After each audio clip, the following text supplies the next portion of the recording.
Welcome back to the Goal Line Stand. We have an exciting episode planned for you today, detailing my personal top 10, but we're also going to be detailing some of the most incredible games I've ever seen from a college football fan standpoint. We saw some of the biggest upsets, like Tennessee's first win over Alabama since 2006.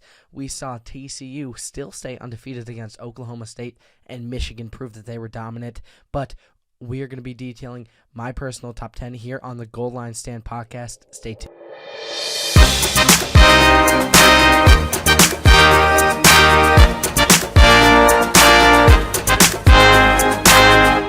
First off, for my number 10 team in the nation, I have the USC Trojans. Now, Lincoln Riley and Caleb Williams took their first loss in Los Angeles last night against a very tough team, the Utah Utes. Now, I've been saying this all year. I think Utah's very good. I think Cameron Rising, Kyle Whittingham, that entire group that they have is so solid because they play such a great style of football where you can go down the field and you can score, but they do have problems with their secondary. And then I think you saw from USC that they had problems in their secondary, but they never gave up. That game was back and forth all day, and I just really admire what I saw from the Trojan team, which is why I still have them in my top 10, even after a loss there. As most people have them dropping out of the top 10, I'm keeping them at number 10, but for a close, it could be very close.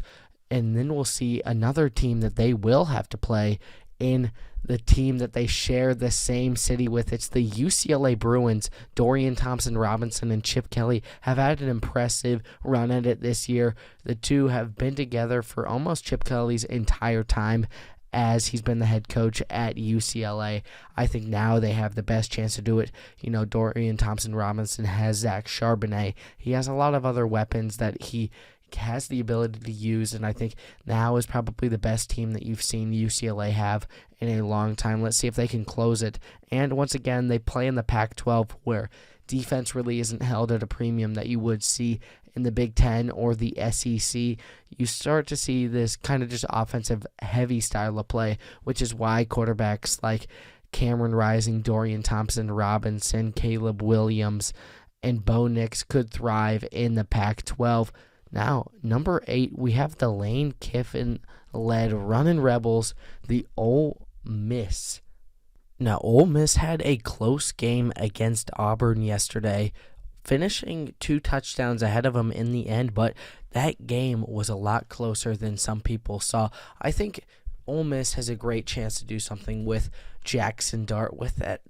He leads a great team there, and they are undefeated still. I think Lane Kiffin has done a great job in his couple of years that he's been the Ole Miss head coach, leading them to be more of a rebranded style of something that we really haven't seen from the University of Mississippi in a long time.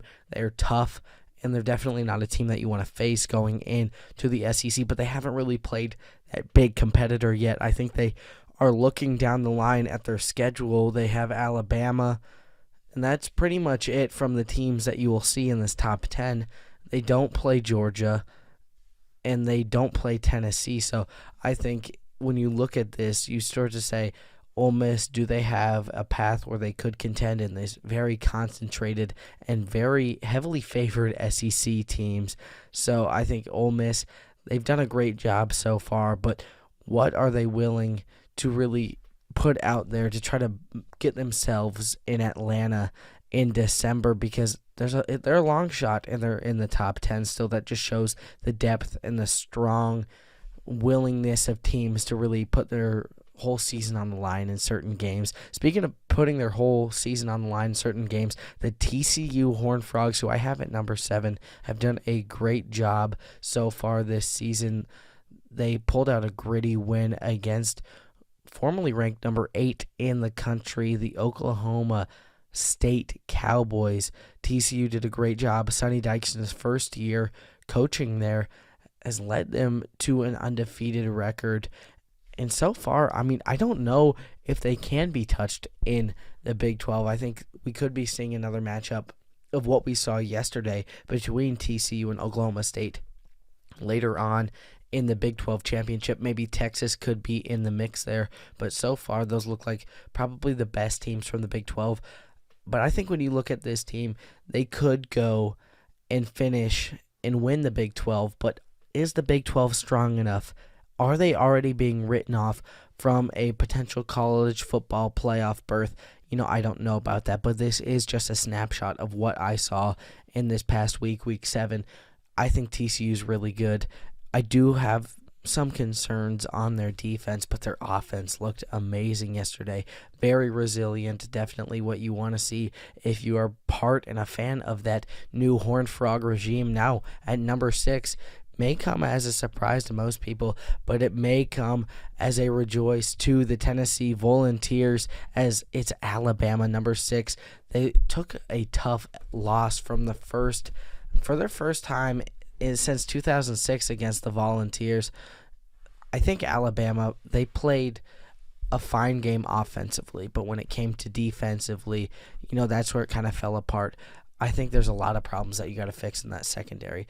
There's a lot of guys that we saw put up big numbers. Obviously, Hendon Hooker, one of the best quarterbacks, putting himself and solidifying that name for him as a great quarterback and potentially one of the best quarterbacks that could be taken in this upcoming NFL draft. But Hendon Hooker, yesterday he led the team to probably one of the best wins that they've ever had in their history. Hendon Hooker was amazing. He threw one interception, but that was the first interception that he threw since last year. And then Jaden Hyatt had 5 touchdowns in one game. I think the Alabama secondary, there needs to be a lot of work done on this, because if you still want to go and compete for a college football national championship, an SEC championship at that, you have to compete with Georgia, who has some dogs, no pun intended, and you have to go and face them in a harsh environment that would be in Georgia, not favorable, as Bryce Young still looks a little bit shaken up. But Alabama, they have to face Mississippi State next, and then they would have to run the table at this point to have a chance for the college football playoff. But it still could be a possibility. We've seen it done before by Nick Saban in that group. At number 5, it's the Clemson Tigers. Now, they are still undefeated in the ACC conference, but I have a lot of questions about them. Once again, their secondary, they're letting these teams that aren't known for scoring a lot of points put up points on them. And then I've seen some offensive woes there, but DJ Uliungalei has definitely warmed out throughout the year. I thought there could be a chance that Cade Klubnik could get in and play some games for the Tigers this year, but no, DJ Uliungalei has played some great football. And you have Will Shipley in the backfield, you have Brian Brzee on the other side of the ball, and I think that KJ Henry has done a great job stepping up on that D-line for the Clemson Tigers.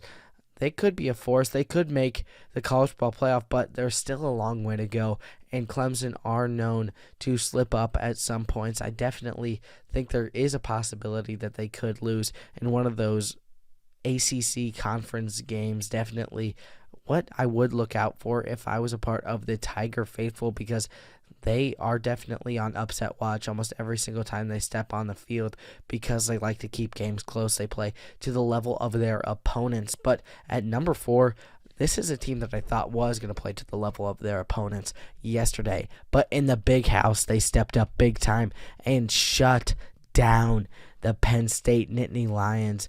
It was Blake Corum, J.J. McCarthy, and almost all of that entire Wolverine offense. Donovan Edwards had a great game, and I have Michigan at number 4. Definitely a great game. I think Michigan stepped up huge because their defensive line was something that I had questions about. They obviously lost big guys like Aiden Hutchinson, the number 2 overall draft pick, and David Ajabo last year. Then they step up and they fill in the cracks. They find guys in the transfer portal, and they have guys step up big time. I think Jim Harbaugh proved that he can win in big games again, that it wasn't just a fluke. But, I think they still have to keep on looking down the line, as they could be undefeated going into the Horseshoe on November 26th. I think that could be shaping up to be one of the best games that we've seen in a long time, as both teams could be undefeated. I think Michigan, they played a great game with the ground and pound type mentality. Corum and Edwards really just absolutely demolished that Penn State defense. A Penn State defense that was said to be really good. Statistically, their secondary was one of the best in the nation. And there wasn't really a lot of throwing happening because Penn State didn't have a lot of pressure on J.J. McCarthy. I do want to see, before November 26th, I would like to see, as a college football fan, J.J. McCarthy be forced to throw the ball more so that that Wolverine team doesn't always have to rely on the Blake Corum and Donovan Edwards duo, as good as they may be. We just really haven't seen J.J. McCarthy have to do that, which is a good thing for Michigan fans. But then come to the time where you want to be competing for a chance to go to Indianapolis. You want to be competing for a chance to potentially go to the college football playoff in back-to-back years. I think that you want to see your quarterback get tested, but also you want to see your team win games. I think that's a very fine line that Michigan fans want to discover. Now on to number 3. It's the team that pulled off probably the best upset, arguably, in their history. It was in Knoxville. The scenes were incredible after the game. The goalposts ended up in the Tennessee River. It's the Tennessee Volunteers, Hendon Hooker. That team was just absolutely incredible yesterday. When it looked like their backs were against the wall after that fumble returned to the house by the Crimson Tide, I think Tennessee still decided that they were going to stay in this game. They were resilient, and I think that's probably the reason why they came out on top, because after the turnovers, they still stayed on the field and tried to just rely on probably their best receiver, which was Jaden Hyatt. He had 5 touchdowns in the game. And I think when you look on that, their secondary wasn't good at all. 49 points, and it is Alabama. But then their offense put up 52, and the game-winning field goal. That was just an absolutely electric environment. I don't think I will ever see that ever again as a viewer of college football, because, Neyland Stadium was just on fire, and all the fans in the stadium, it was checkered. You saw that orange and white, and then just the rushing of the field. I think it was probably one of the best college football games I've ever seen, and that means that the Volunteers now are number 3 in the nation. They have a pretty rough schedule ahead of them because they have to play who I have later down in this list, the Georgia Bulldogs, in 3 weeks' time. You got to always be looking ahead throughout that schedule. They have an easier game this week against UT Martin, but then you play Kentucky, then you're going at Georgia. The rest of their schedule looks pretty good, but if they can get through both Kentucky and Georgia, they are essentially punching their ticket to Atlanta. So I think Tennessee and the Georgia matchup in that division is shaping up to be probably the best matchups in all of football, as they're fighting for the SEC East bid to go to, I guess, what is Atlanta in the SEC Championship. And on the West, it's still Ole Miss who is leading that, and it's Alabama right behind them. But we could see one of these teams having to miss out on that chance to go to Atlanta. But I think that's all on the line. That's what's so great about college football, as this was probably what I would say the best weekend of college football I've seen in a long time, arguably ever, because there were so many upsets, there were so many good games, and the team that I cheer for wasn't even playing. So when I look back on this weekend, I will say that this was probably one of the best weekends I've ever seen when it comes to college football, and just the scenes. I think this is why people like college football more than the NFL, because of the atmosphere, and Neyland Stadium definitely proved that this past weekend. Now, at number 2, I have the Georgia Bulldogs. Now, the reason why I don't have them number 1, I know that the AP poll has them number 1, is because I don't really think that they've proved themselves to be all that great. I know they are really, really good. They're strong. But in the past, I guess, before the Vanderbilt stomping, which I think you can expect that because it was a home game and it was Vanderbilt against what is the number 1 team in the nation in the AP poll, and the reigning national champions, the Georgia Bulldogs, but they beat Kent State by 17 at home. Then they didn't lead against Missouri in Columbia until 4 minutes left to go in the fourth quarter. They narrowly squeaked out with a win there. Kirby Smart says it's hard to win at Missouri. He said it's harder to win in the SEC. That's buying into the SEC bias right there, and I just don't agree with that. And I think Georgia, while they are really good, they still might be the best team in the country in most people's eyes. I don't think that snapshot really proves that to me, because what have they done since that stomping against Oregon? I still think that might be, it's probably one of the most impressive wins in the entire year. I mean, arguably other than the Tennessee win this past weekend, but they haven't really played anyone ranked in the top 25 since the Oregon win, and I think that Oregon team was still trying to find their feet, and it was week 1, but that was a dominant win. I think when we look at this, it'll be another 2 weeks before they play again, but they will play Florida, then they'll play Tennessee. Then, once that game, if Georgia wins that game, then I will put them at number 1, but for now, I don't have them there. And then at number 1, it's a team that didn't play this week, but I think it's the Ohio State Buckeyes. They've been very solid offensively and defensively. Jim Knowles, when he came in to Columbus, he set a goal to be top 5 in defense. They're sitting right outside of top 5 in defensive statistics at number 7 in the nation. But I think overall it's been a complete success, and they have the number 1 scoring offense in the entire nation.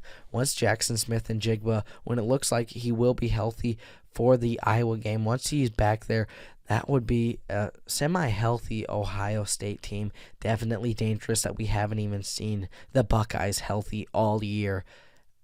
I think if you're other teams, if you're in the Big Ten, and if you're just nationwide, be looking out for the Buckeyes, because they are dangerous, and they are gearing up to probably make a college football playoff run, but they can't look past November 26th when the Wolverines come to town.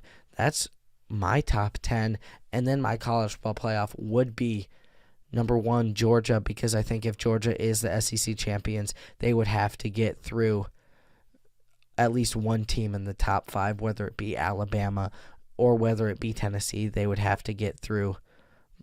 Actually, they would have to get through 2 of them, because they're on opposite sides of the division. I think that would solidify a team like Georgia to be number 1. That could also go for, one of these other teams. Number 2 is Ohio State, assuming that they are the Big Ten champions and that they have gone undefeated. Number 3 would be the Tennessee Volunteers. I think even if they don't win and go to Atlanta, they still have the head-to-head against Alabama, and they've been impressive. If they do only lose one game, it would be to the number 1 seed. That's why I have Tennessee at number 3.